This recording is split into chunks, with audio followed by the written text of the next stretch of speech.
Está no ar, Sônia. Boa tarde a todos, cursistas, prezados, cursistas do nosso curso Estratégias para a Criação de Programa Municipal de Educação Ambiental. É com grande prazer que eu, sou Sônia Barbosa dos Santos, diretora do SEADES, da Ilha Grande, recebo vocês aqui em nossa sala para mais uma sessão de formação desse curso maravilhoso que foi idealizado pela Secretaria do Estado do Ambiente e Sustentabilidade com o nosso apoio. Hoje nós teremos a roda de conversa Mata Atlântica, História e Populações Humanas, com duas pessoas que são especialistas nessa área. Nós recebemos aqui hoje para conversar com vocês a professora Ana Maria Santiago. Ela é historiadora, doutora na área de ciências, mas com especialização em meio ambiente, é a atual diretora da Faculdade de Formação de Professores de São Gonçalo, a FFP, que é uma das escolas, da UERJ.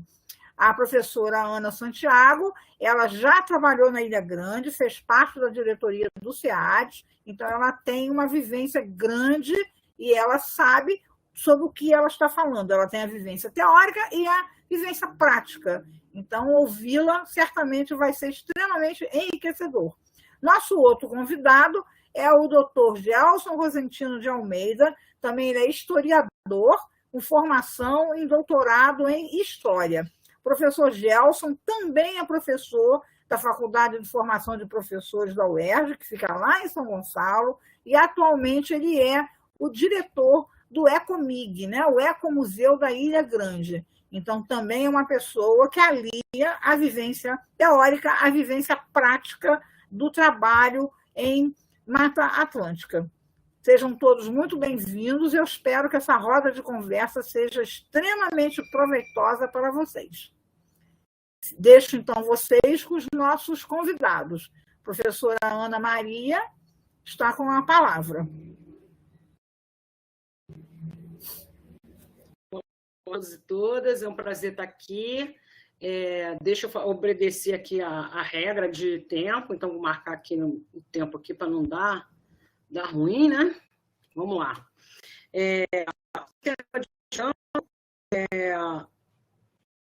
Eu não estou controlando. Está passando. De hoje é a Mata Atlântica, né? Então eu queria primeiro começar fazendo alguns esclarecimentos básicos, né? Acho que vocês vão precisar estudar muito mais sobre isso do que hoje dá conta. Algumas questões são importantes, né? A Mata Atlântica é a segunda maior floresta tropical úmida do Brasil, só comparável à floresta amazônica, e originalmente essa Mata Atlântica ela vinha do Rio Grande do Norte ao Rio Grande do Sul, cerca de 1.300.000 quadrados, né? Quer dizer, seria era um ambiente de toda a nossa costa, né?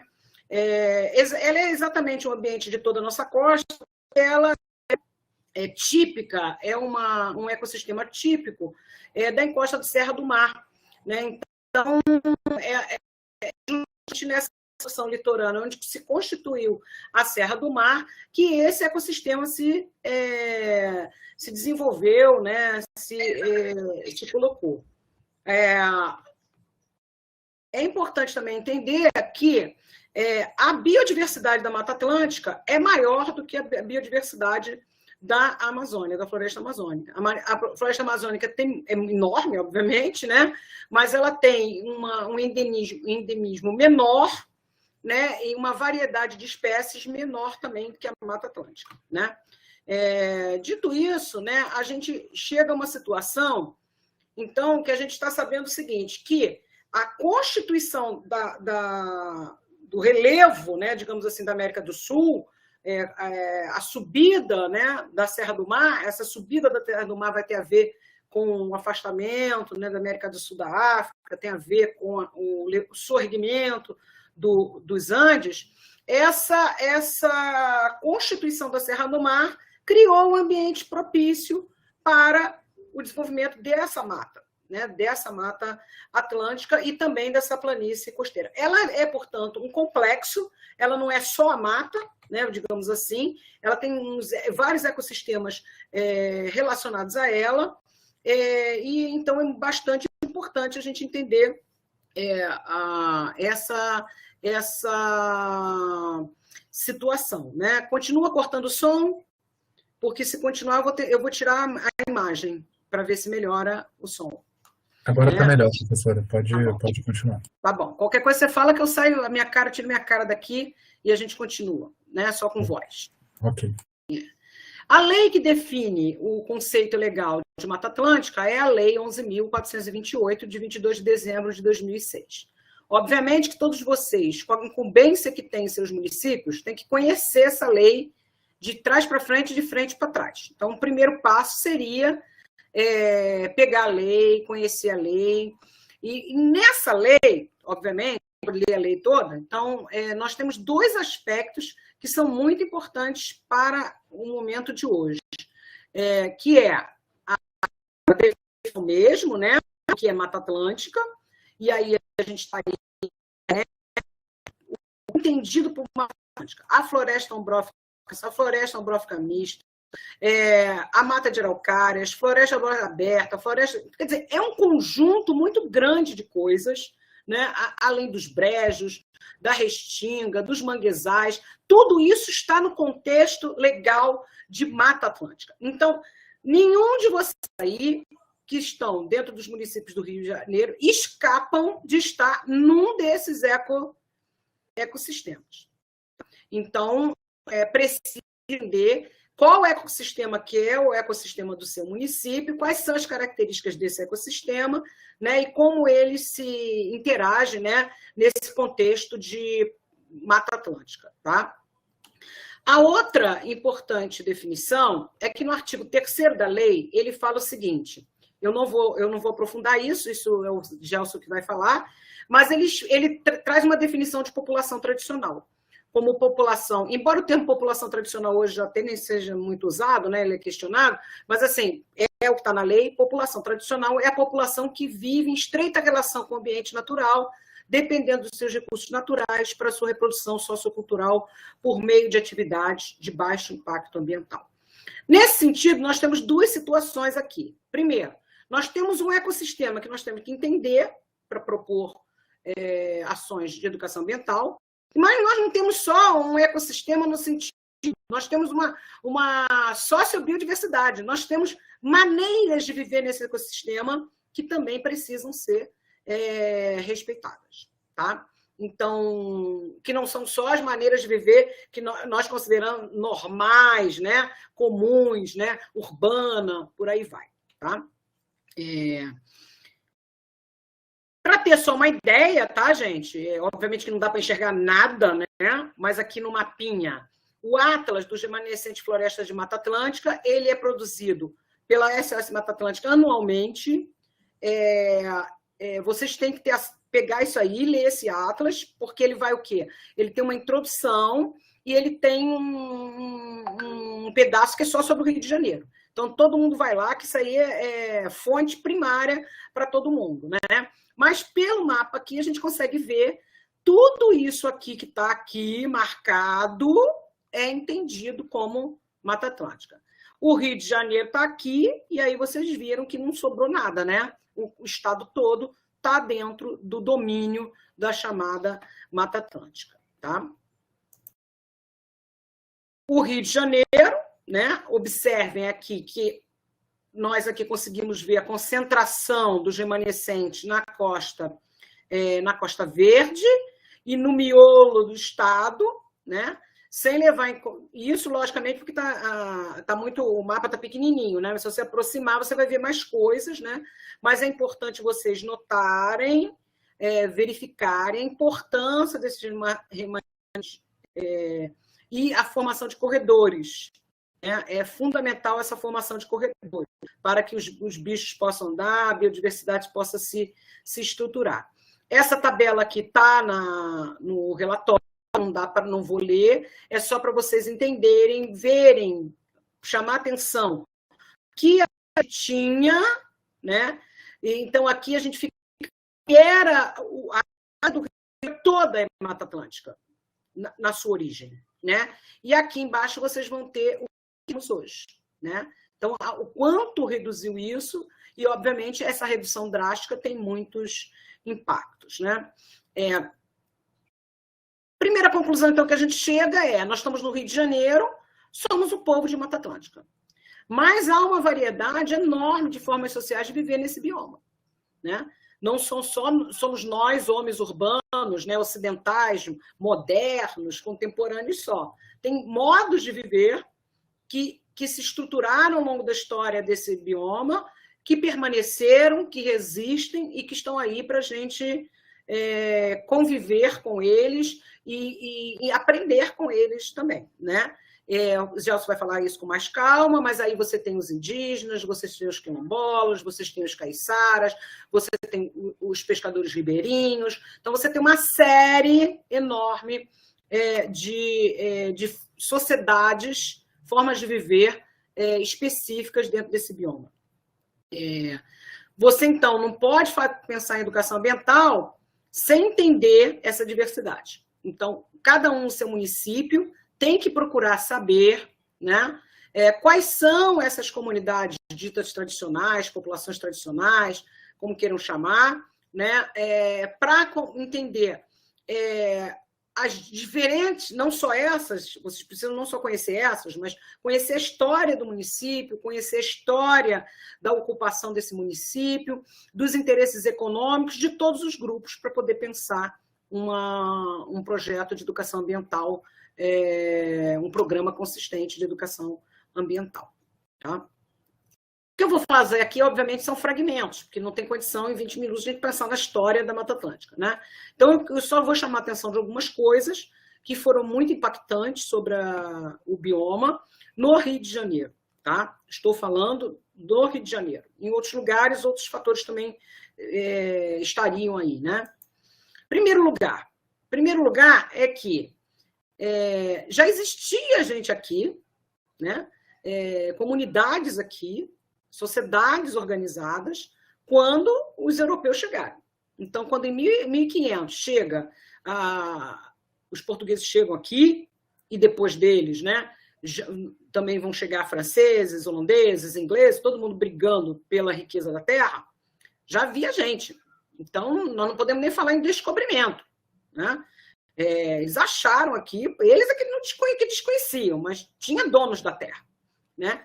Então, a gente primeiro tem que entender que antes mesmo dos indígenas, que foram os indígenas, as sociedades que eles encontraram, antes desses indígenas, nós tínhamos ocupações que a gente pode chamar muito pré-históricas, digamos assim, né? Que eram populações de 11 mil anos atrás, 15 mil anos atrás, que já estavam no território do Rio de Janeiro, e elas, basicamente, eram sociedades de caçadores, coletores, pescadores, muito fortemente pescadores, que viviam do quê? Coleta dos mangues, pesca, coleta de frutos e ervas nas matas, né? Essa sociedade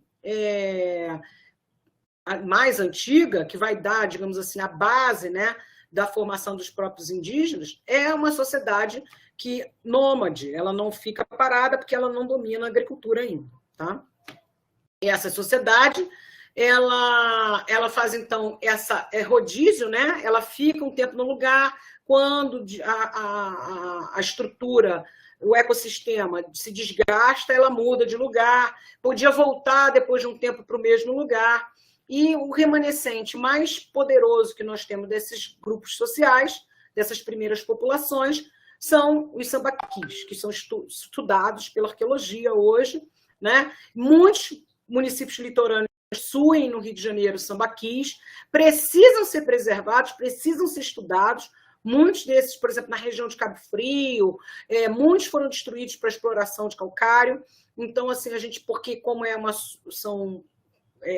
sobrepõe, né, conchas, né, muitos foram feitos ali, né?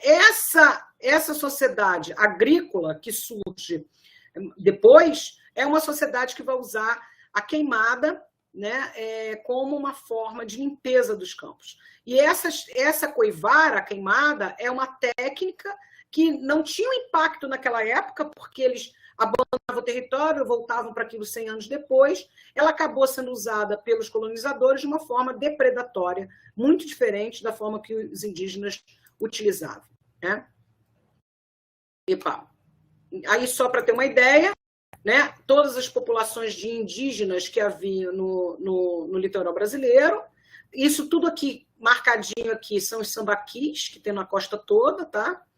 E nós temos aqui um esboço, né, dos grupos indígenas que habitavam no Rio de Janeiro, né? Os tamoios, ou tupinambás, né, guerreavam, né? Vários são inimigos, por exemplo, os tamoios são inimigos dos goitacás, então as guerras eram constantes, mas basicamente são esses os grandes grupos que habitavam a região.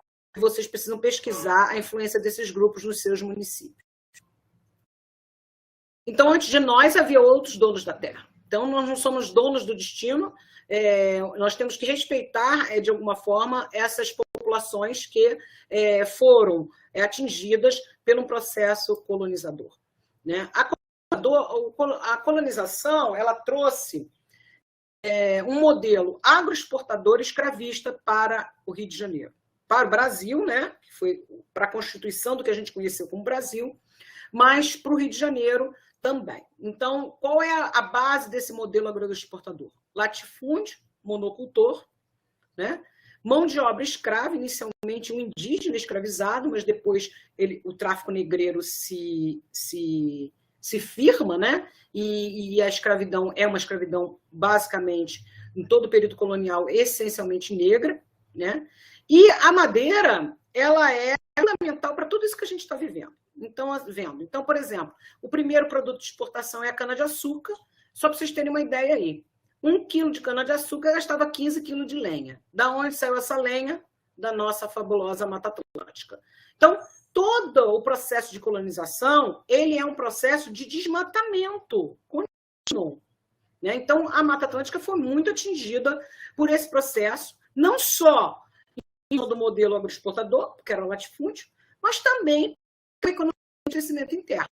As pessoas comiam, né? Então tinha que ter arroz, tinha que ter feijão, tinha que ter a mandioca, tudo que se fazia em grande escala, tirando da onde? Em que terreno?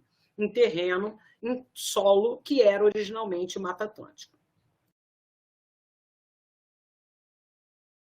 Uma outra característica da colonização é que ela se esmerou em introduzir espécies exóticas na região. Então, todos esses produtos aí, gente, não são brasileiros, não são típicos da Mata Atlântica e vieram ou da Europa, ou da África, ou da Ásia, né? E isto interferiu no sistema. Se hoje a gente vive, por exemplo, muitos lugares que têm floresta ainda intacta brigam, por exemplo, com as jaqueiras, né? Tá aí.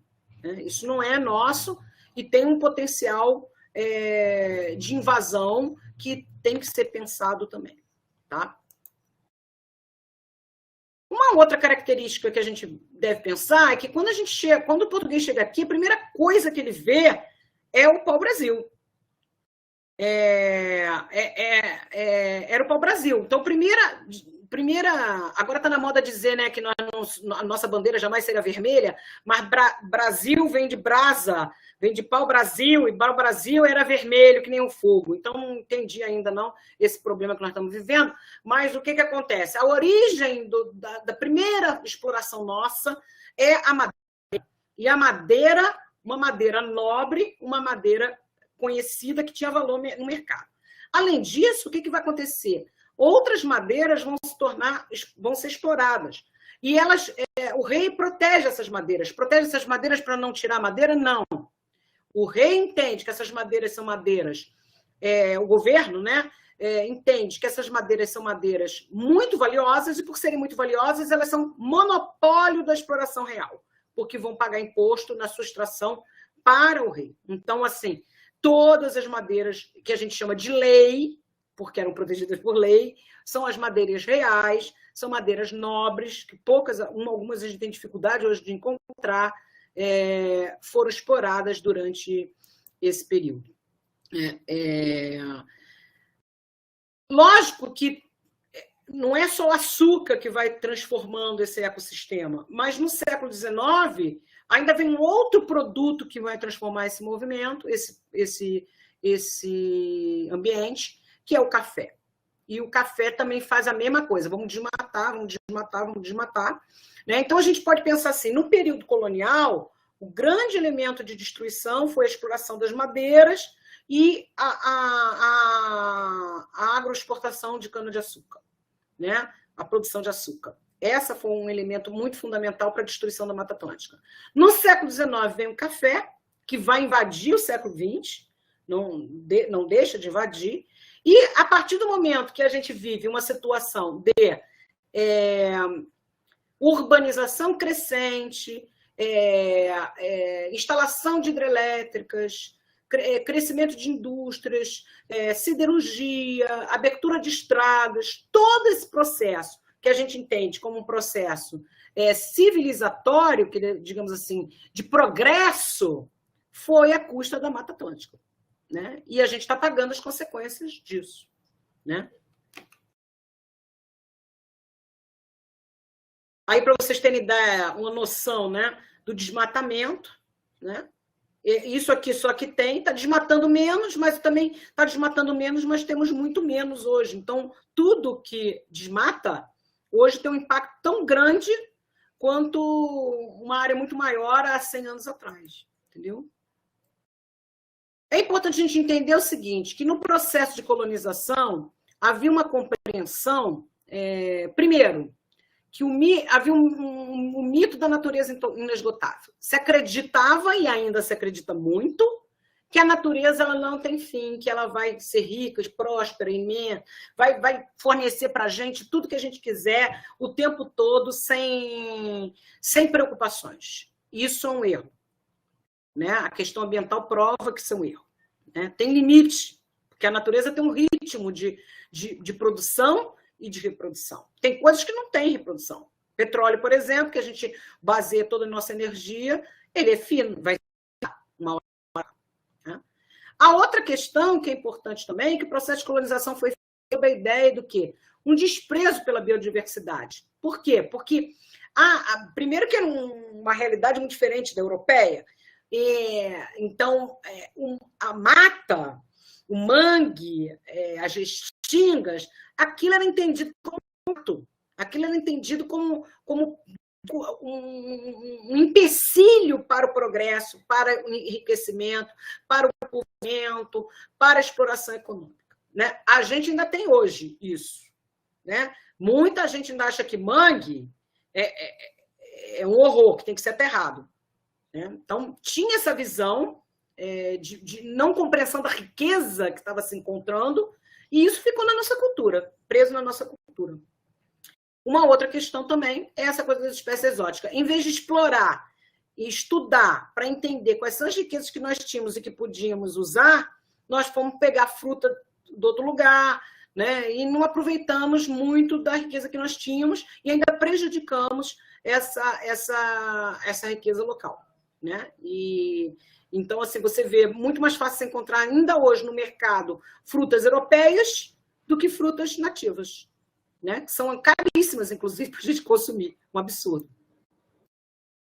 Então, a terceira conclusão é essa, que o bioma Mata Atlântica, por estar localizado na área litorânea, foi o ecossistema brasileiro que maior sofreu com a destruição ambiental na formação do território do brasileiro. Né? E além dos indígenas, novos grupos chegaram e organizaram formas de viver nesse território. Além dos europeus, nós temos o quê? Nós temos a chegada dos escravos, e depois esses escravos fogem, formam quilombos. Você vai ter a formação de grupos voltados no mar, caiçaras, independentes. Quer dizer, nós não estamos aqui sozinhos, nós temos várias maneiras de viver nessa terra. E precisamos viver juntos, né? De preferência. Né? Lógico que povos e comunidades tradicionais, ele vai falar mais, eu vou evitar entrar aqui. A definição é dessa lei, vocês devem ler. Mas o que é importante a gente guardar em relação a isso? São grupos culturalmente diferenciados que reconhecem como tais, têm uma identidade, que possui formas próprias de organização social, que ocupam e usam territórios e recursos naturais como condição para sua reprodução cultural. Não existe quilombola sem território quilombola. Não existe indígena sem território indígena. Não existe caiçara sem o território caiçara. E por aí vai. Então, é importante a delimitação das terras, é importante garantir direitos de reprodução cultural, econômica e social. Tá? Aqui eu já passei, já estourei a hora, né? Estou achando que estourei, mas aqui tem uma definição das características fundamentais, né? Esses grupos vivem em uma economia de subsistência, está tudo integrado, economia, política, sociedade, que eles vivem uma integração, usam tecnologias simples na exploração do seu território, né? Tem uma forte representatividade cultural com a rotina do trabalho, né? Quer dizer, então, assim, o fazer é importante para a identidade, vivem anualmente o ciclo, né, natural, vivem muito culturalmente o ciclo natural. Não quer dizer que o povo tradicional ele não possa usar celular, ele vai usar, mas ele vai manter a sua reprodução cultural, então ele vai se reinterpretando, né? E ele se liga a nós, né? Vende para nós, vende para a sociedade comum, mas ele mantém uma identidade própria que precisa ser respeitada, e são povos atlânticos também, tá? Então, a conclusão é essa: a Mata Atlântica é certamente o maior em número e em econômica, cultural e de interesse do país. São múltiplas formas de apropriação e uso do bioma Mata Atlântica, fruto de saberes e fazeres culturais diferentes. As propostas políticas excludentes geraram assimetrias e, logicamente, propiciaram o aparecimento de problemas, conflitos e confrontos. É necessário recuperar e conservar a Atlântica em sua totalidade, meio físico e populações. Quer dizer, a luta de vocês aí é para trabalhar a biodiversidade dos seus municípios nos programas de educação ambiental. Aqui tem algumas referências bibliográficas, né, e algumas referências, e aqui algumas sugestões de leitura. É fundamental que vocês leiam sobre Mata Atlântica, né, e que estudem um pouco a história do município de vocês para poder avançar nos programas de educação ambiental de forma qualificada. Obrigada.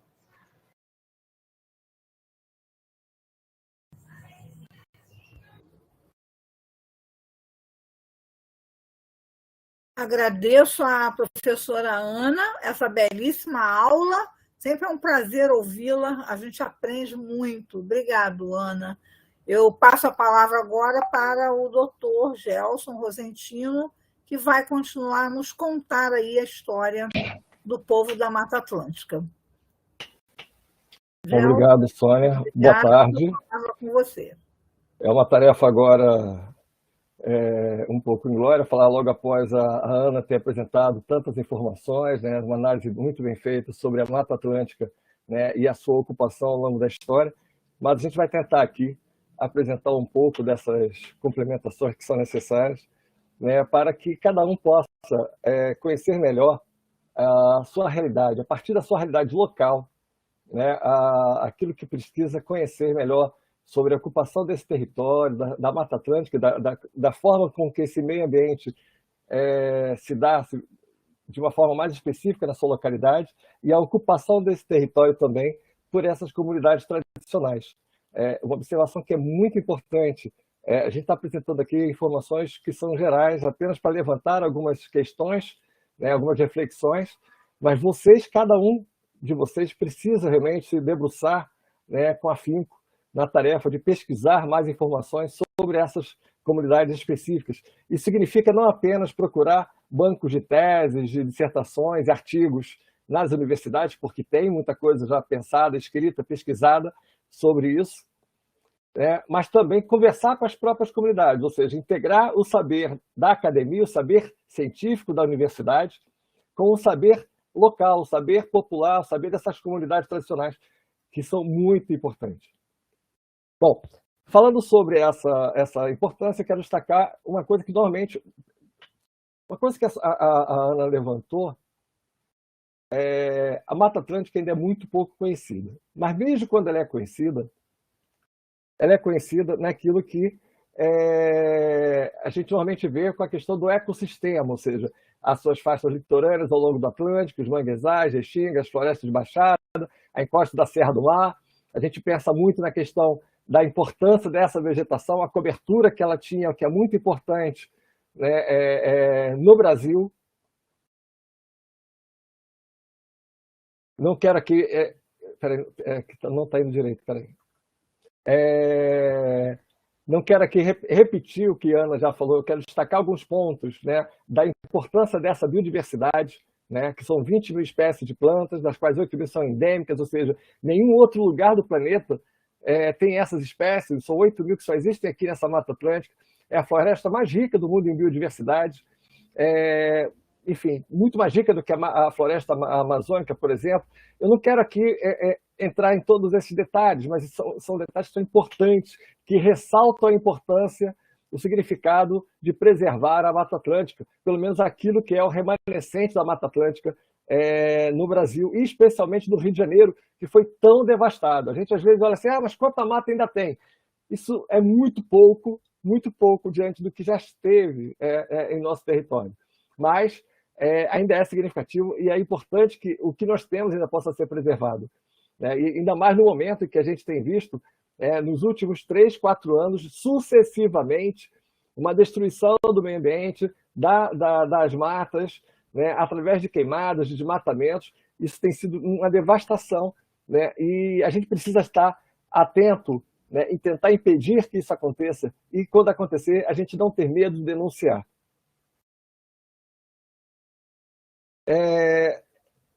Ainda hoje nós temos uma extensão significativa dessas florestas que são contínuas na região da Costa Verde, né, Paraty, Angra dos Reis, Mangaratiba, na região serrana do estado do Rio de Janeiro, na Reserva Biológica de Tinguá, né, no Parque Estadual dos Três Picos, enfim.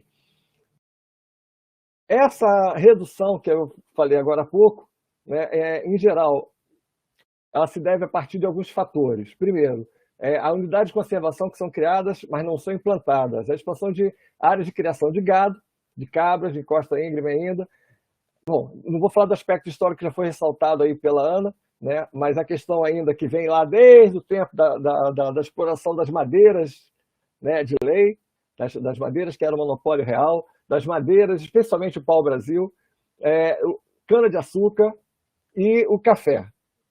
Então, muitas vezes a gente ainda vê uma floresta secundária da Mata Atlântica, que é o que foi retirado de antigas plantações de café, por exemplo, e foram depois substituídas por capoeira, capoeirão, né, e que gerou uma mata de segunda regenerada. Mas, enfim, nós temos ainda vários problemas com pedreiras, né, saibreiras, né, bananais, extrativismo de recursos como o palmito, né, e a ausência de zoneamento, né, mesmo ecológico e econômico. Bom, esse patrimônio, que muitas vezes é dado como a sua riqueza biológica e paisagística, né, ela tem ainda a paisagem histórica. Então, é comum que esses roteiros turísticos, quando falam dessa região do Rio de Janeiro, né, com relação à beleza, né, da Mata Atlântica, valorize as praias, os passeios náuticos, as montanhas, o patrimônio histórico e cultural das cidades, notadamente os destinos mais procurados como Ilha Grande, Paraty, Búzios, Cabo Frio, Petrópolis, entre outros. Mas é importante que esse patrimônio histórico e cultural da Mata Atlântica não negligencie, né, as comunidades tradicionais, ou seja, que os ambientalistas e os turistas possam incorporar, junto com o poder público, né, essa capacidade que tem de articular o patrimônio ambiental e cultural que é formada pelas populações indígenas, quilombolas e caiçaras. A sua forma de vida ela é capaz de integrar o homem e a natureza. É o que eu quero chamar a atenção um pouco mais adiante. Bom, aqui, só para relembrar algumas coisas, vamos lembrar, o Brasil era terra de índio, todo dia era dia de índio. Ou seja, primeiro que não existia Brasil, o país que nós chamamos Brasil não existia. Né? Existiam terras com diferentes povos indígenas. E que eu quero chamar a atenção aqui de vocês a diversidade de povos indígenas que nós tínhamos nesse território, né? Diferentes nações indígenas. E, ao mesmo tempo, observem esse mapa. Tem vários mapas. Eu recomendo fortemente que cada um de vocês depois pesquise lá na cartografia da Biblioteca Nacional. Há uma seção de mapas, uma mapoteca lá na seção de cartografia, com mapas históricos riquíssimos. E é legal porque vocês vão poder pesquisar, às vezes, mapas que talvez vocês não conheçam e possam valorizar sobre a região de vocês. Tem muita coisa rica. Mas aqui eu queria chamar a atenção de um aspecto também que já assinalado pela Ana. Esse mapa de 1574, ele já mostra toda essa área, não sei se vocês estão acompanhando aqui a bolinha passando, toda essa área que já está sendo ocupada, já ao final do século XVI, pela colonização portuguesa. Ou seja, a América Portuguesa ela se dá ao longo de todo o litoral. E qual é a região desse litoral que está sendo ocupada? A Mata Atlântica. Tá? Então, é interessante chamar a atenção de que as feitorias de pau-brasil, toda essa ocupação que está sendo feita com a plantação do açúcar, né, da cana-de-açúcar, da exploração ainda, né, das entradas da madeira, as criações das primeiras vilas, tudo isso se dá nessa área que era ocupada originalmente pela Mata Atlântica. Bom, e é como a Ana também já apontou, né, tem ônus e bônus falar em seguida, agora eu vou falar dos bônus, ela já apontou algumas questões dessa destruição que nós tivemos aí ao longo do processo histórico colonial, do período após a independência, século XIX, e mesmo ao longo do XX. E essa ocupação, ela tem um momento muito emblemático. Por volta de 1870, a presidência da província, instada pelo imperador, tinha feito uma consulta ao chefe de polícia, que fez a consulta aos delegados e subdelegados. Então, cada um da sua freguesia, do seu município, enviou uma resposta sobre a existência de aldeia indígena na província do Rio de Janeiro, na província fluminense. E a resposta foi unânime, de que não existiam mais aldeias indígenas na província do Rio de Janeiro em 1870. Contudo, a Ana já mostrou também nesse mapa, nós temos aqui algumas das aldeias que eram existentes. Por exemplo, vou citar várias, né? Nós temos várias aldeias nessa região aqui da Costa Verde, da região, mesmo com toda a exploração do café, né? Ao longo do Vale Paraíba, algumas aldeias indígenas, a mais famosa, Santo Antônio do Rio Bonito, Conservatória hoje, que tinha esse nome porque era Conservatória dos Índios, era uma aldeia indígena. Mas todas as terras indígenas ao redor foram ocupadas, na verdade elas foram invadidas e se tornaram plantações de café. Sim, como aconteceu nas áreas dos Coroados também, enfim, dos Puris, todas essas áreas foram invadidas, mas os povos indígenas que foram dizimados deixaram ainda alguns remanescentes que mantiveram seus laços culturais e estavam vivos em 1870, mas eram invisibilizados, eram ignorados, porque eram considerados simplesmente como aculturados, ou seja, já não eram mais índios. E essa visão ela meio que foi se perpetuando, foi se elevando, se estendendo, até recentemente, quando, sobretudo após a Constituição de 1888, se passou a garantir, né, que aquela luta que não deixou de existir, a luta do reconhecimento do seu direito à terra, do seu direito à sua cultura, do seu direito à vida, ela passasse a ter o amparo do Estado, de fato. Né? Isso vem aquela trajetória. E aí não vamos pensar só porque o Departamento de Proteção Índio, Rondon, não. Vamos pensar que tem luta do outro lado, tem luta dos povos indígenas. Ela não é uma luta do homem branco em defesa, bonzinho, para os índios. Né? Pois bem, aqui a gente tem hoje a distribuição da população indígena no Brasil. É óbvio que há uma concentração maior dessa população indígena na Amazônia, né, e ainda aqui nessa região próxima ao Pantanal, né, e ao Mato Grosso do Sul. Mas observa, o que significa isso? Uma volta do reconhecimento enquanto indígena de populações, por exemplo, no Nordeste. Né? Então, há várias comunidades hoje, Pernambuco, Alagoas, mesmo na Bahia, que se reconhecem e permanecem e se orgulham da identidade indígena, e são aldeias indígenas. E aqui, mesmo que diminuto, no Rio de Janeiro. Então, a gente tem, no Rio de Janeiro, pelo menos 3 aldeias indígenas, terras indígenas, que têm um reconhecimento já formal, legal, que é a terra indígena Guarani Sapucai, em Bracuí, Angra dos Reis, a terra indígena Araponga, Tequá, Guaitapu, Paguá, que é em Paraty, né? E a aldeia do Campinho, em Paraty-Mirim, né? As 2 municípios de Paraty. Além disso, né, nós temos várias outras aldeias indígenas que buscam reconhecimento, em Maricá, no Rio de Janeiro, Campos de Goytacazes, Macaé, Niterói, né? Então nós temos hoje cerca de 450 pessoas nessas aldeias já reconhecidas, né? E mais algumas centenas em outras aldeias não reconhecidas. Aqui está aquela concentração que eu falei, onde ela está acontecendo principalmente.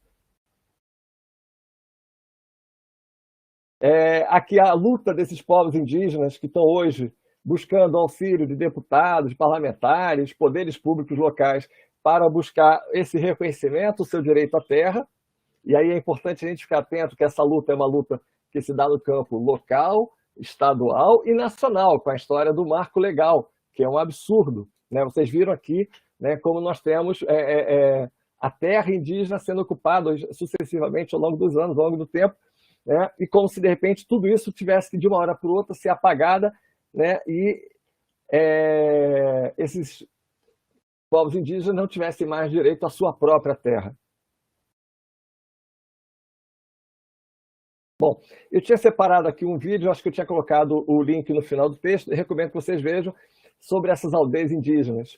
Aqui só para ilustrar, eu vou voltar a retomar algumas coisas adiante, ilustrar um pouco da visão, que a gente fala, mas se a gente não vê, a gente não memoriza, não identifica aquilo do ponto de vista visual. A aldeia Sapucai, né, no Bracuí, que teve o seu chefe, né, falecendo no ano passado, vítima da Covid. A aldeia do Campinho, também em Paraty. E a terra Tequá, Guaitapu, Paguá, também, é só para mostrar como você tem essa visão da extensão territorial. E é importante chamar aqui, o que eu chamar a atenção do mapa, tanto no Bracuí, é a extensão territorial que essas aldeias têm. Mas por que eles precisam de tanta terra? Não é que eles precisam. Primeiro, que a terra todas eram deles. Segundo, a forma de vida que eles têm de subsistência faz com que algumas roças elas sejam itinerantes, né? Além da caça. Então, eles precisam de uma extensão de terra maior. Ah, mas índio hoje tem celular, índio hoje tem TV, índio hoje tem carro. Primeiro, nem todos têm. A maioria vive numa situação ainda muito de instabilidade, incerteza, insegurança, tanto legal quanto também econômica, né? A maioria vive numa linha muito próxima da pobreza. Mas mesmo aqueles que têm, isso não significa que eles deixaram de ser indígena, né? A sua forma predominante continua sendo a relação específica desse homem, né? Dessa pessoa, desse ser humano com a natureza, com aquela comunidade. Ela também não é uma visão do indivíduo, nunca é, né? Então, eu vou voltar nesses aspectos adiante, mas tem que ter um certo cuidado com esse discurso fácil, né, de que botou roupa, botou calça jeans e camiseta, não andou mais pelado, não é mais índio. Não é assim. Tá? Ah, usou celular, não é mais índio. Não é assim. E o Juruna, lá nos anos 80, já mostrava isso muito bem.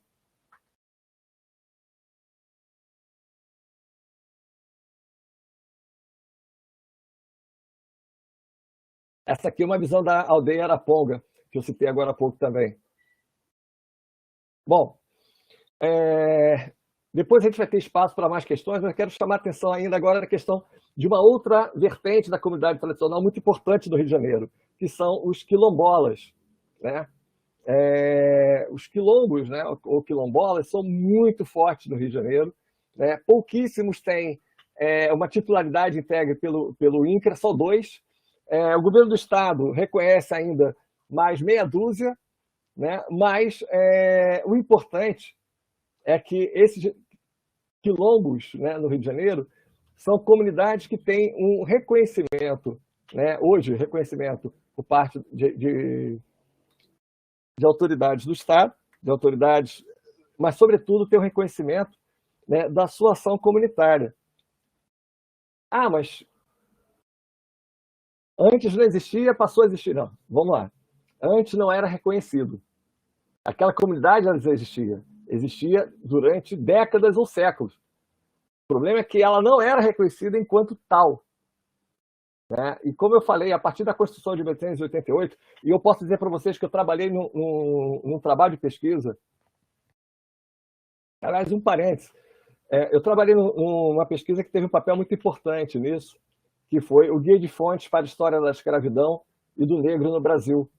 Foi uma grande pesquisa que foi organizada pela ONU, pela Unesco, patrocinada pela Fundação Ford, e foi coordenada no Brasil pelo Arquivo Público, pelo Arquivo Nacional, e no Rio de Janeiro pelo Arquivo Público do Estado, do qual era pesquisador da equipe. E a gente foi a todos os municípios do Rio de Janeiro, a todos os distritos, buscando todas as fontes, aí não só em igrejas, cartórios, mas junto às comunidades, moradia das pessoas, identificando fontes, documentos e essas histórias. Então, isso tudo está em 2 volumes, registrado. Infelizmente, isso não está digitalizado. Mas, na época, qual foi o papel disso? Contribuir para que as pessoas buscassem esse autoconhecimento e a valorização, esse reconhecimento e valorização.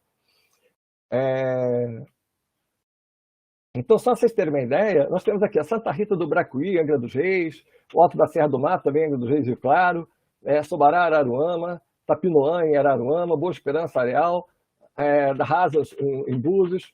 Enfim, não vou aqui ler os 36 que eu listei aqui, né? Mas observem, você tem a Pedra do Sal lá na Praça Mauá, ali no centro do Rio, o Grotão em Niterói, né?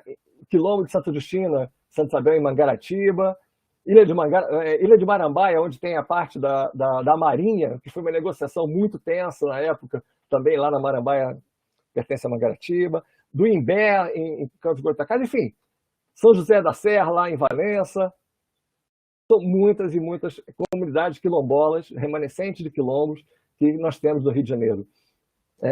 Aqui eu tenho algumas imagens, apenas para ilustrar, que é o quilombo da Santa Rita do Bracuí, importante, grande liderança da Dona Marilda, em Angra dos Reis, que tem uma importante área territorial também, próxima à da reserva indígena, da terra indígena, né? E é uma área disputada por conta do manancial e da exploração que se pretende fazer de uma usina hidrelétrica. O quilombo de Santa Justina, em Mangaratiba, é uma área que sofre, uma comunidade muito importante, antiga, mas que sofre hoje uma tensão por conta da fazenda que tenta impedir o acesso regular ao quilombo, e eles estão hoje numa luta intensa buscando reconhecimento legal. Estão vivendo um momento agora de intenso confronto. O quilombo do Preto Forro, em Cabo Frio, então, é muito importante conhecer essas comunidades para você ter como essas comunidades vivem, né? Quem não foi ainda, vá, converse, ouça. Sobretudo, não chegue com um projeto pronto. Está com boa intenção? Ótimo, mas vai ouvir primeiro o que eles querem, como é que eles se entendem, como é que eles se identificam, quais são as características, quais são as formas de vida. E a gente vai ver como a gente tem muito a crescer enquanto sociedade ouvindo essas comunidades tradicionais. O quilombo do Imbé, em Campos de Goitacazes, um quilombo muito antigo, muito importante na prática do jongo. Todos eles têm uma prática cultural muito importante. Assim como as comunidades caiçaras, né? Enfim, a comunidade caiçara, ela está presente no Rio de Janeiro, a Santa Catarina, tem uma grande sintonia com a natureza, né? E ela tem esse elemento todo também, né, de estar adequando as necessidades básicas da família e do grupo com o seu meio ambiente, né? Tem um modo de vida particular, associado à pesca, à pequena agricultura, agricultura de subsistência, ao artesanato, ao extrativismo vegetal, à caça, o que isso hoje tem sido um problema, porque eles perdem essa forma de vida, né? Porque quase sempre estão em áreas de proteção ambiental, e aí não tem como ter a caça, nem a própria forma de extrativismo vegetal. Mas, por outro lado, o desconhecimento legal acaba impedindo que algumas formas de integração dessas comunidades possam ser melhor exploradas. Eu queria falar isso, dialogar isso um pouco com vocês. Né? E é em torno dessa relação secular que essas comunidades têm com a natureza que essas práticas e saberes vão refletir esse conhecimento, né, sobre o meio tropical que pode muitas vezes oferecer ao homem, né, a nós, e temos muito que aprender com essas comunidades. Né? Bom, a gente sabe muito bem que, além da pesca, da agricultura de subsistência, sobretudo com a farinha, né, a fabricação a mandioca, com a fabricação da farinha de mandioca, né, eles têm ainda uma visão de mundo, né, conjunto de valores que são muito peculiares, né, com, sobretudo, a expressão dos símbolos da natureza, né, a relação muito próxima, né, com a religião popular, o catolicismo popular, que não tem muito a ver com a questão do catolicismo formal. Então, eles sofrem muito hoje por conta dessa expansão evangélica, e aí acabam, muitas vezes, mudando as suas crenças, mas também mudando as formas de vida em função dessas contradições, dos conflitos com a religião. E tem uma forma muito típica de moradia, de embarcação, que são as canoas caiçaras, os instrumentos de trabalho, né? E a forma de linguagem também, com a música, a dança, os rituais, os mitos. Eu tentei só mostrar algumas coisas aqui, só para lembrar, olha, as casas de pau a pique, são as tradicionais casas de pau a pique, a construção da cultura dessas comunidades caiçaras, né? A cozinha, o fogão e forno a lenha, né? As coisas sempre muito expostas ao ar livre, porque você tem sempre o uso da lenha, o que tem um problema, porque você precisa de retirar a lenha da natureza. Para a comunidade caiçara tradicional, isso não era uma coisa predatória, porque ela havia uma população que era bem menos densa, a população era bem menos numerosa, e também havia uma forma de controle itinerante dos lugares em que se plantava e dos mesmos lugares onde se retirava essas madeiras. Hoje isso é mais difícil, complicado. E a cultura da pesca, né? Então, fazer a rede, fabricar a própria rede, fabricar a própria canoa, organizar isso, o cerco, a retirada da pesca com cerco no mar. Então, são elementos muito fortes dessa cultura que nós temos no Rio de Janeiro. Bom, as principais ameaças dessas comunidades tradicionais. Bom, a invasão turística desenfreada, o turismo predatório e a especulação imobiliária. Essas são as duas principais ameaças. Né? Que tem os costumes locais que estão sendo ameaçados, né? Muitas vezes eles são expulsos desse lugar, na região lá do Mamanguá, é uma briga da comunidade, porque o Saco do Mamanguá é considerado um fiord brasileiro. E era certamente uma área muito valorizada pelo acesso ao mar, a BR-101, a Rio Santos. Imagina aquilo ali formado por condomínios de luxo, hotéis. Só que a comunidade tem resistido ali bravamente ao longo dessas últimas décadas, para o controle desse território. Então, a especulação, juntando a especulação imobiliária e turismo, é a principal ameaça. Além disso, boa parte dessa população acaba, nessas áreas de proximidade da exploração turística, tendo que trabalhar como recepcionista em pousadas, hotéis, como barqueiro, guias, garçons em restaurante, ou cozinheiras. Isso tudo fez, por exemplo, eu vou falar do ponto da minha experiência própria, na Ilha Grande, o caiçara era visto como um preguiçoso. Ele não era valorizado até 15, 20 anos atrás. Por quê? Porque ele se recusava a trabalhar nos restaurantes e pousadas. É um trabalho análogo à escravidão. Uma exploração terrível. O que aconteceu? Ao longo do tempo, houve uma valorização dessa identidade. Então, hoje, aquilo que era visto como preguiçoso, vagabundo, alguma coisa mal vista, o bajeco passou a ser valorizado e reconhecido. E também, claro, o fato de que a forma dessa expansão turística foi tão grande, tão avassaladora, que ele não teve muito para onde fugir. As suas formas de vida tradicionais elas foram cerceadas. Então, a ameaça principal às comunidades tradicionais é a dificuldade que algumas delas têm de garantir a sua forma e reprodução de vida. Então, quando você tem uma terra indígena ou quilombola garantida, ou uma área em que há um respeito à comunidade tradicional caiçara, essas comunidades conseguem se manter. Elas conseguem ter escolas em alguns lugares, elas conseguem ter acesso a outras formas de informação mas não perdem a sua identidade. Então, é esse o desafio que nós temos que ter muitas vezes, de garantir que o nosso planejamento ambiental ele leve em conta essa integração com essas comunidades. Elas não são nossos inimigos, nossos adversários, ao contrário, elas são nossas aliadas potenciais na preservação da natureza e na própria forma de ter um turismo qualificado. Se a gente consegue fazer um turismo de base um turismo de base comunitária, que integre essas comunidades na recepção qualificada desses turistas, com a forma de integração, por exemplo, da demonstração da sua cultura, não como um zoológico, mas, sobretudo, da recepção de uma experiência, um turismo de vivência, né, com a alimentação, com a integração com as pessoas daquela comunidade, com o seu cotidiano. Isso há um turismo que valoriza essa experiência e, ao mesmo tempo, isso valoriza essas pessoas dessas comunidades. Isso gera uma qualidade muito melhor para uma proposta. Eu acho que essa talvez seja uma percepção que ainda as nossas autoridades no setor ainda não têm, precisam ter mais. Precisam ter melhor essa possibilidade de articulação de trabalho integrado com essas comunidades. Por fim, cabe ressaltar que o reconhecimento e valorização das culturas e comunidades tradicionais, em especial dos povos indígenas, quilombolas e caiçaras, é dever do Estado brasileiro, inscrito na Constituição Federal, e um dever de cada um de nós.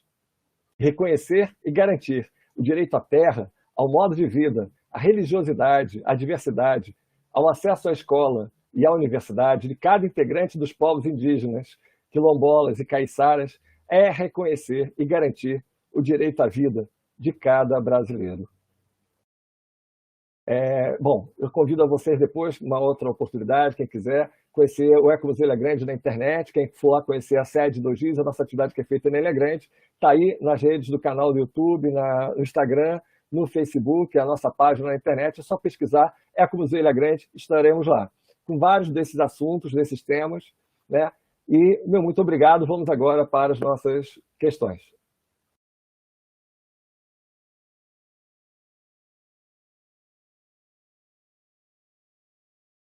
Obrigado, professor Gelson, também por essa linda aula sobre a história aí da nossa Mata Atlântica. Temos alguns elogios aqui no chat, agradecendo, né, a história contada por vocês. A Rosângela Vieira aqui, parabéns, professora Ana Maria, excelente explanação da trajetória de ocupação da Mata Atlântica. Rosaura Klein comenta também sobre o que você falou sobre as frutas introduzidas pelos europeus, né, que é um exemplo perfeito. Rosângela Vieira faz aqui uma pergunta: se os puris ilustrados no norte do estado são os mesmos que se encontravam na região de Resende, no sul do estado? Provavelmente sim, mesma família, né? Mas eu não sou especialista nisso, não. Teríamos que convidar o nosso amigo... Não, mas era assim, porque, na verdade, esses povos indígenas, eles tinham uma certa divisão por conta do próprio relevo do estado do Rio de Janeiro. Né? A gente sabe muito bem que o nosso relevo é muito acidentado, então eles podiam ter tido uma continuidade. Mas numa das guerras, algum território que era contínuo foi ocupado, por exemplo, lá pelos coroados e tal, eu lembro agora com outro povo. E aí eles perdem essa questão de continuidade, eles ficavam com essa distância. Isso aconteceu com alguns casos de Tamoios, Tupinambás.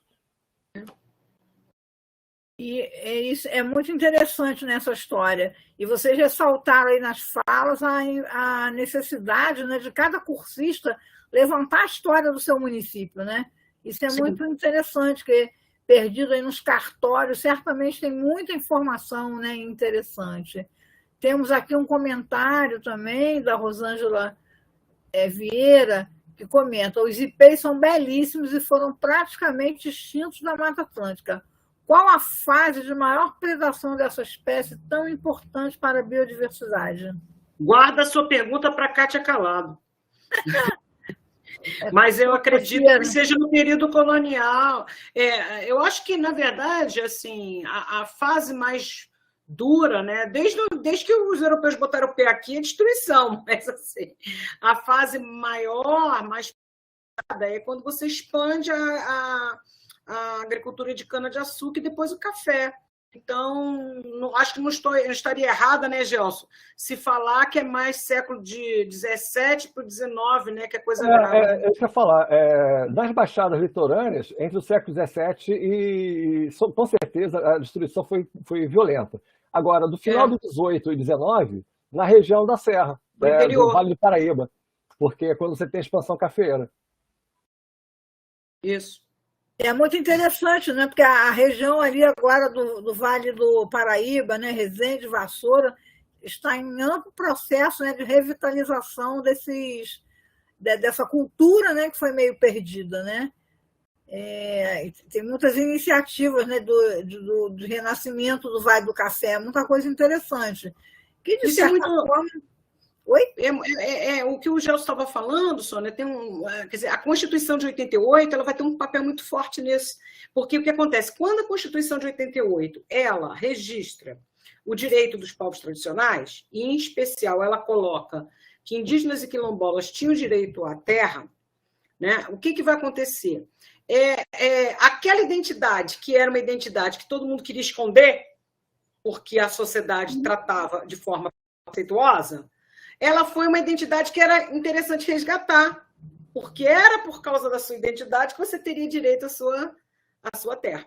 Então, assim, de 88 para cá, lógico, o movimento de defesa, o movimento de resistência indígena, quilombola, nunca deixou de existir. Mas o que aconteceu? Da Constituição para cá, a recuperação da identidade dessa história do grupo foi importante porque era essa identidade que gerava o direito à terra. Qual é o buraco que a Constituição deixou? A Constituição deixou o buraco porque ela só registra o direito à terra de quilombolas e indígenas. Só que a diversidade de populações tradicionais é enorme. Se você for pegar a legislação disso, é uma lista que não termina. Entendeu? É imensa. Então, assim, por exemplo, os caiçaras lutam, mas tem muito mais dificuldade de garantir. Aí, qual é a saída do caiçara? É as reservas sustentáveis. Aí, eles não é uma terra deles, é criar uma unidade de conservação de uso sustentável. Entendeu? O que acontece também nas reservas extrativistas também, né? Sim. Porque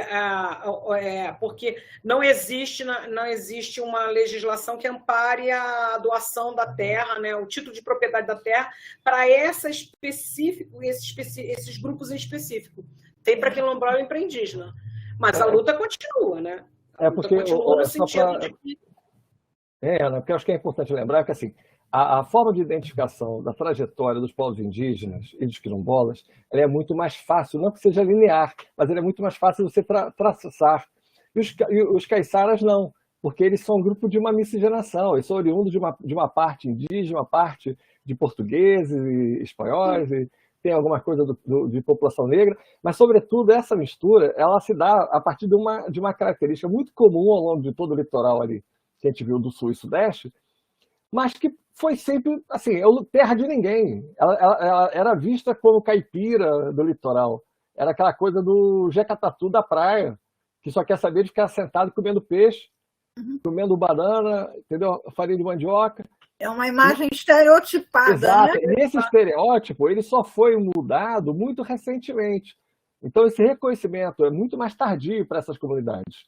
Né? E outra, eles quase sempre estão em lugares muito bonitos e muito valorizados para a exploração imobiliária e turística. Esse é o outro dado também. Até porque eles foram se esconder nas praias-buraco, né? Agora já não é mais buraco, todo mundo quer. Praia-buraco é ótimo. Temos aqui uma pergunta da representante do meio ambiente de Rio Claro. A ocupação humana ainda pode ser considerada como um grande problema em relação à preservação e recuperação da Mata Atlântica? A humana, segundo o nosso modelo de civilizatório, porque assim, esses outros todos são humanos, mas vive em harmonia com a natureza. Quer dizer, o que a gente tem como reflexão importante a fazer é o nosso modelo de sociedade, o nosso modelo civilizatório, né? E aí sendo mais clara, né? Porque até tem um comentário nesse sentido, né? O modelo capitalista, ele é um modelo que não está preocupado com isso. Até a gente pode dizer, né, Gelson, que o modelo comunista também não, o socialista também não esteve, né? Porque a questão ambiental também foi afetada lá. Mas assim, eu estou falando da ótica do que a gente vive. A gente vive uma realidade capitalista. Nós estamos num país e num universo capitalista, que predomina a relação capitalista. E a relação capitalista, ela não contempla isso. Entendeu? Agora, não é o homem em si, porque quilombolas, índios, caiçaras, coqueiras, extratores de borracha, você tem milhares de comunidades que vivem em harmonia com a natureza. Então, não é o homem, mas como esse homem quer se organizar e se relacionar com o ambiente em que ele vive. A sua resposta complementa um dos comentários que era em relação a essa questão, né, de que a pobreza de algumas comunidades indígenas ou quilombolas é baseada no modelo capitalista de desenvolvimento, ou seja, a partir do que consideramos desenvolvido. Estrangula as pessoas. Está sem som, Gelson. É que eu desligo para não atrapalhar muito. A gente não pode falar do homem no abstrato, porque quando ela fala assim, o homem e o ambiente, o homem, isso gera uma abstração. É o homem num determinado espaço e território, ou seja, e que homem é esse que a gente está falando? A gente está falando, na verdade, não é indivíduo, mas da sociedade capitalista, da forma de exploração dos recursos da natureza pelo capital. Essa forma ela é inexoravelmente destrutiva, ela é predatória. Hoje, por conta das mudanças climáticas, nós temos a Agenda 2030, nós temos alguns compromissos de vários países em tentar reduzir os efeitos de gás carbônico, da emissão de gás carbônico, dessa destruição, mas hoje, quando nós já temos uma perspectiva de elevação de 1,5 grau da média da temperatura, quando nós já temos efeitos que, dentro em breve, pode ser que não sejam mais reversíveis. Agora, muitas vezes também, a própria ocupação predatória do capitalismo é feita em nome da defesa do meio ambiente. Isso se dá em diferentes projetos, desde hidrelétricas até complexo turístico. Nós vamos devastar 3% para estabelecer lá os bangalôs, mas vamos preservar 97% da área. Em compensação, se afasta, se expulsa aquelas comunidades indígenas, quilombolas, caiçaras, os diferentes sitiantes que existiam naquele lugar, aquela população toda é expulsa. E isso não se fala, né? Então, quando você tem esse tipo de discurso, é preciso ter um certo cuidado também, uma atenção muito, muito cuidadosa para que a gente não caia no discurso fácil, né, de preservação ambiental. E outra, a gente pode sempre buscar aquilo que é a defesa do meio ambiente e a utilização sustentável por parte da sociedade. Mas isso tem que ser uma forma muito transparente e clara e, sobretudo, ouvindo a própria comunidade, senão... Exato. Eu acho que é importante também só marcar uma coisa aqui, Sônia, que o modelo ele é depredatório não é só de planta e bicho, não. Ele é depredatório do homem também. Também, exato. Porque, assim, em função do lucro, você faz reforma da Previdência, né? Desestrutura o Estado, né? Não dá saúde, não dá educação. Quer dizer, é um modelo que não é bom nem para o ecossistema, nem para o próprio homem, né? Quer dizer, não, a própria forma que tem a exploração. É uma miséria. Tem direitos, ela produz e reproduz a miséria. E essa degradação humana reforça a própria forma de exploração. Então, tudo isso acaba gerando um sistema que se retroalimenta. Então, não tem uma coisa separada da exploração da natureza, a exploração humana.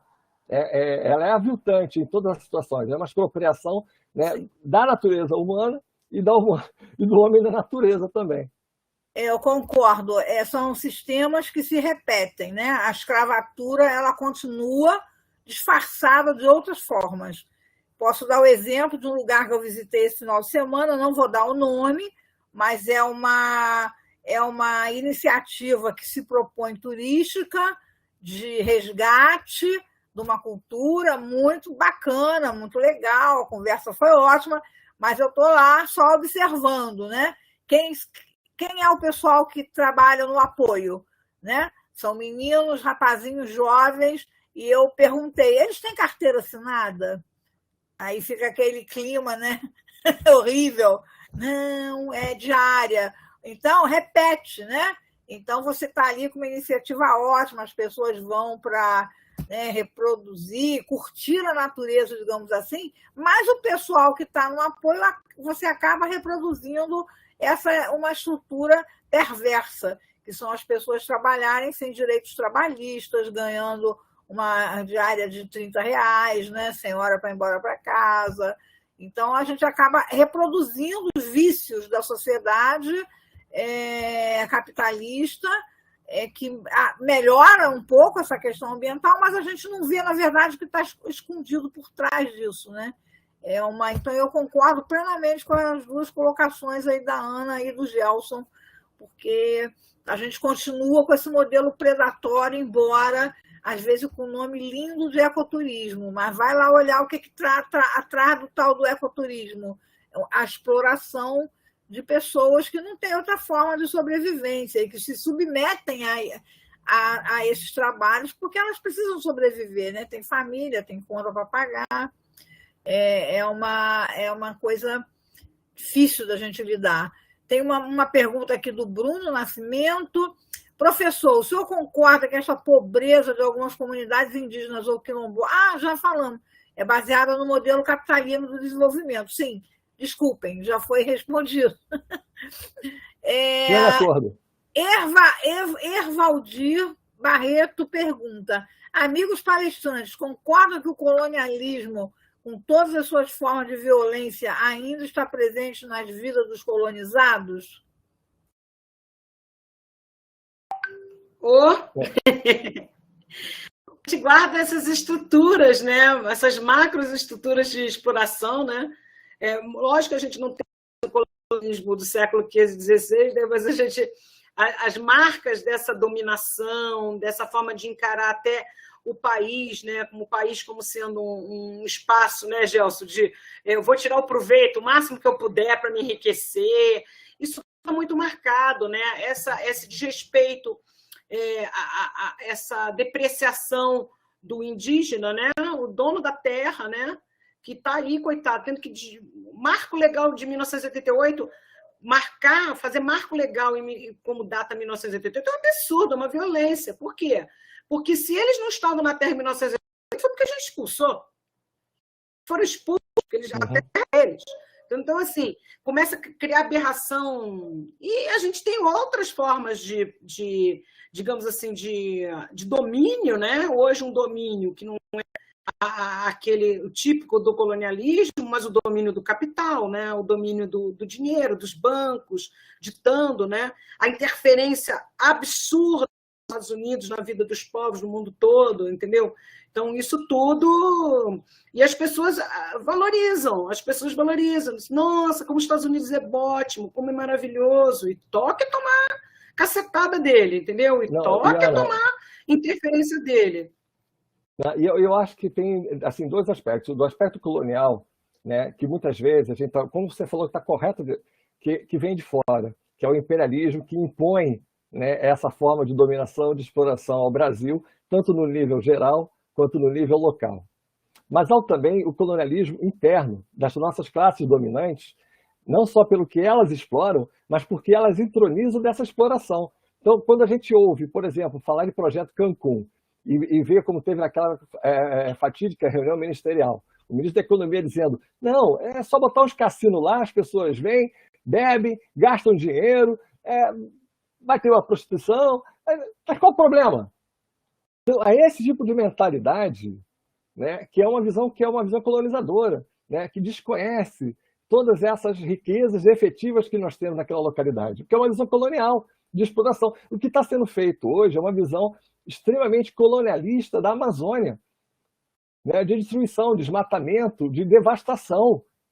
Né? Os dados que eu citei rapidamente ali, dos últimos 3, 4 anos, que sucessivamente têm sido cada vez piores, mais degradantes, né, da invasão de mineradoras em terras indígenas, isso tudo é uma visão que é uma visão colonizadora. E o que muitas vezes ainda é pior do que isso, é quando quando digo sociedade, naturalizamos isso. E que a gente não se insurge quanto a isso, que a gente não percebe que é necessário se indignar, porque isso não é natural, isso faz parte do sistema econômico. O sistema econômico não quer dizer que é um sistema abstrato, porque tem pessoas, tem empresas, empresários, políticos que estão ali, governos que estão ali por trás, que estão ali referendando, incentivando esse tipo de exploração. Então é essa colonização que hoje está destruindo o Brasil. Aqui, parabéns à palestra do Gelson, de Rosângela Vieira, e temos uma pergunta de Clícia. Clícia pergunta: como os municípios podem proteger os territórios dessas comunidades tradicionais da ameaça da especulação imobiliária? Primeiro, eu acho que identificando, né, esses grupos, né, no município, é um trabalho que já é bastante difícil, não é simples, né? Eu acho que os municípios podem também, de alguma forma, capacitar essas pessoas para o embate, né, legislativo, a disputa.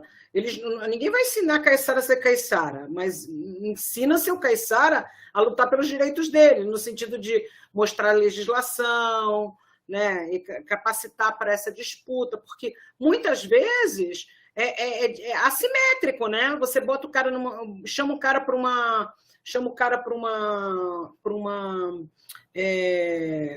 reunião com o cara lá sozinho e uma porrada de advogado, entendeu? Então, assim, é muito ruim, os caras precisam ser. Por outro lado, também, os próprios municípios precisam ter um investimento muito grande na construção de vereanças, de deputados estaduais, deputados federais, que pensem o Brasil para o Brasil, não o Brasil para os outros ou para uma maioria. Entendeu? A gente tem que entender isso.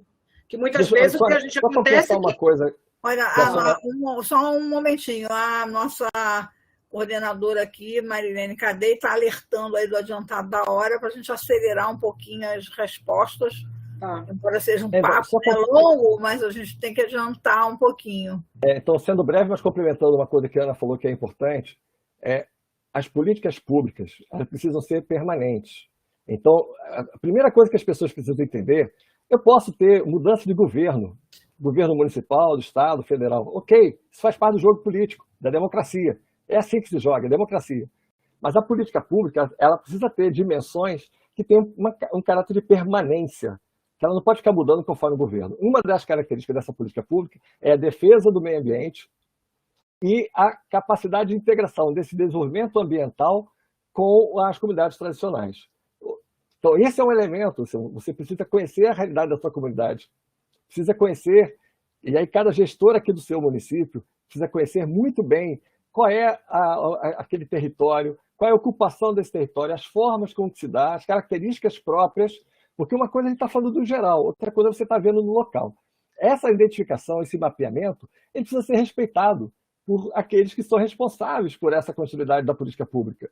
E você tem que buscar parcerias na própria sociedade civil, ou seja, nas comunidades, associações de moradores, associações de quilombos, indígenas, ONGs, você tem organizações não governamentais muito sérias, responsáveis. A Ana lembrou aqui muito bem a SOS Mata Atlântica, nós temos várias possibilidades de parcerias. As universidades, né? Nós estamos falando aqui da UERJ, do Estado do Rio de Janeiro, que tem sido uma universidade pública que mais tem cumprido com esse papel, que é um papel de estar trazendo como parceira da sociedade fluminense o conhecimento do desenvolvimento econômico e social.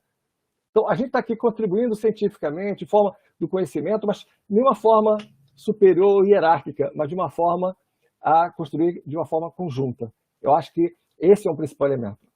E eu acho que uma outra questão acrescentada, que eu acho que é fundamental, é se constituir um serviço público nos municípios. Porque, assim, o servidor público, ele é aquele que pode denunciar, é aquele que pode defender o interesse coletivo. Então, é muito interessante que o serviço público seja sucateado, e é muito interessante que você trabalhe na base de funções gratificadas e cargos comissionados, porque aí ninguém reclama, ninguém vai reclamar do chefe, entendeu? Então, assim, a estruturação de um Estado de um serviço público forte é fundamental para a defesa dos interesses tanto da natureza, digamos assim, quanto das populações. Porque só... Muito bem lembrado. Muito bem lembrado, Ana. E, de certa forma, você respondeu a pergunta tanto do... alguém que perguntou aqui sobre a questão da fiscalização. Vemos aí o sucateamento do IBAMA, né, do Chico Mendes, em que se destruiu toda a estrutura de fiscalização. Esse sucateamento não é acaso, não é natural. Não é à toa. Claro. É porque você destrói projeto. a estrutura pública, é um projeto de sucateamento. E também responde ao Pedro, que fala da questão da assistência técnica, das linhas de crédito para a exploração sustentável, e tudo isso realmente não pode ser projeto do fulaninho ou do cicraninho. Tem que ser políticas realmente continuadas para que a coisa funcione e a gente, de fato, tenha a proteção do meio ambiente. Quando eu falo proteção do meio ambiente, eu estou incluindo aí as populações, né, os povos tradicionais, que ficam realmente sem guarida, né, nessa situação. Sônia, pensando no ambiente por inteiro, né? Exatamente. É One Health, né? É a meta da ONU, uma saúde, um ambiente. E nessa saúde não é só saúde e doença, ela está incluída a saúde social também, né? Claro. Não podemos nos dissociar disso. Olha, não temos mais perguntas, a Marilene já está nervosa aqui com a hora, que já são 15h22. Eu agradeço muito aí a participação da Ana e do Gelson, foi um prazer ouvir vocês dois, aprendi muito, sempre aprendo, porque, afinal de contas, os meus bichos dependem dessa preservação da Mata Atlântica, né? E os meus também. Dependo deles para que a Mata Atlântica esteja preservada para mim poder entender, né, todo esse funcionamento. Assim como a Mata Atlântica depende de muito dos animais para a sua subsistência, sua cultura, né, seu artesanato, as coisas estão interligadas. Bom, mais uma vez aqui meu agradecimento, e passo a palavra para a Marilene, então, nossa coordenadora pedagógica, que vai fazer o encerramento aí dessa belíssima e produtiva roda de conversa. Bem, gente, muito obrigado, Gelson, muito obrigado, Ana, né, nossos companheiros de várias lutas, nossos companheiros de Ilha Grande, de Mata Atlântica, de Rio de Janeiro, né, de educação ambiental e valorização da cultura e do patrimônio ambiental do Rio de Janeiro. Então, eu agradeço muito a vocês, né, sou fã de carteirinha, então sou suspeita, né, mas eu acho que foi bem proveitosa a nossa tarde de hoje. Eu queria agradecer também aos cursistas que estão conosco, né? Os não cursistas, que são os ouvintes do nosso curso. Lembrar que hoje nós temos o encerramento do primeiro fórum, então quem ainda não pôde participar, entra lá na plataforma, né? Deixa a sua opinião, a sua sugestão, entra lá no debate e coloca lá as suas dúvidas, né? Eu acho que é um espaço bem rico. Lembramos também que nós estamos com os prazos já, né, praticamente finalizando da entrega, né, da primeira atividade do curso, né? Qualquer problema, eu já coloquei aí no chat o nosso e-mail, né? Vocês têm o nosso e-mail, né? Não está recebendo algum comunicado, lembro sempre que é importante vocês olharem no spam. Deem uma olhada na caixa de vocês, porque algumas pessoas que estão reclamando o não recebimento de informações, quando a gente liga, quando a gente entra em contato para verificar o que está acontecendo, a pessoa descobre que naquele mundo de mensagens que às vezes recebeu, né, ficou perdida lá a nossa mensagem. Então, a gente manda praticamente todo dia, ou pelo menos dia sim, dia não, às vezes mais de uma vez por dia, mensagem para vocês. Então, acompanhem. Quem perdeu algum pedaço da apresentação de hoje, vocês podem assistir de novo lá no canal, aqui, né, no canal do SEADES, e também na plataforma do INEA. Então, basta entrar e, né, vocês vão poder assistir novamente. Então, a nossa próxima atividade já está marcada, né? Será nessa quarta-feira, no mesmo horário, às 14 horas, e está aí que o Luiz já colocou aí para a gente.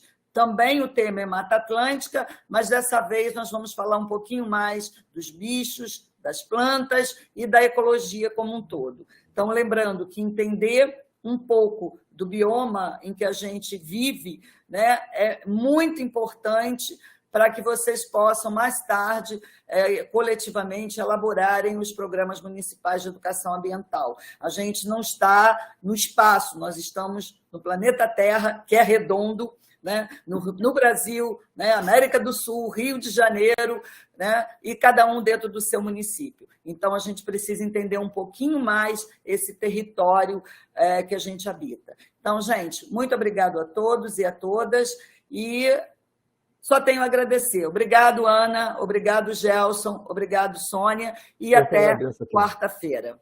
Obrigado, né, pela doação do tempo de vocês, isso é muito importante. E parabenizamos também aí mais uma vez a SEAS por essa iniciativa.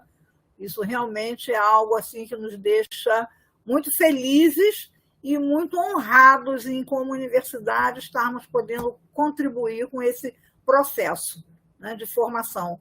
Nós só podemos realmente preservar aquilo que a gente entende um pouco, né? Muito obrigado. E parabéns a vocês que se dispuseram a fazer o curso.